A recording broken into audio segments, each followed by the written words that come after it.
Can I ask a question? Yes, sir. I want to ask this to Kary.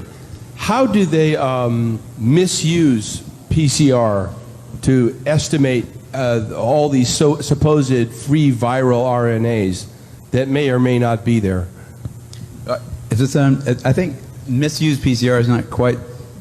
I don't think you can misuse PCR. Actually, no, the results, the interpretation of it. See, if you can say, if they could find this virus in you at all, and with PCR, if you do it well, you can find almost anything in anybody. It starts making you believe in the sort of Buddhist notion that everything is contained in everything else, right? I mean, because if you can amplify one single molecule up to something that you can really measure, which PCR can do, then there's just very few molecules that you don't have at least one single one of them in your body, okay? So that could be thought of as a misuse of it, just to claim that it's meaningful.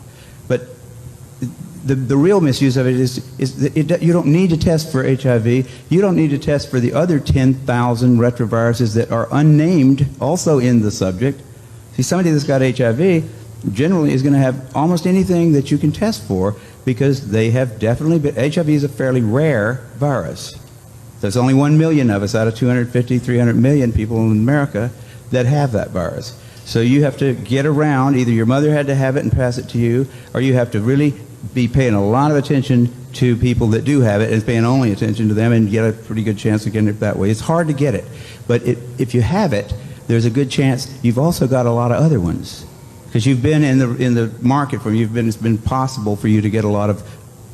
To test for that one and say that has any special meaning is what I think is the problem. Not that PCR has been misused. It's like. It's not an estimation. No, it's a really quantitative thing. It tells you something about nature and about what's there, but it allows you to take a very minuscule amount of anything and make it measurable, and then talk about it in meetings and stuff like it is important.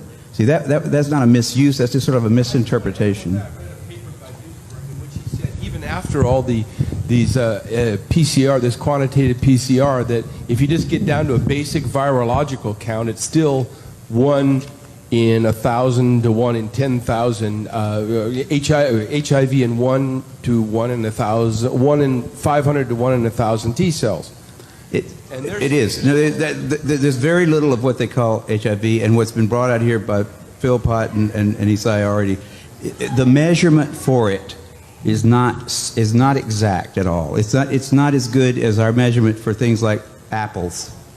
An apple is an apple. You know, you can get something that's kind of like, if you got enough things that look kind of like an apple and you stick them all together, you might think it's an apple. But and HIV is like that. Those tests are all based on things that are invisible, and the results are inferred in a sense. PCR is separate from that. It's just a process that's used to make a whole lot of something out of something. That's what it is. But it's not. It doesn't tell you that you're sick, and it doesn't tell you that the thing you ended up with really was going to hurt you or anything like that. That's why it's not. So even if you believe in HIV, it can't tell the difference between virus particles or active live virus. I mean, there's a lot of questions involved in this. Guys, thank you very, very much.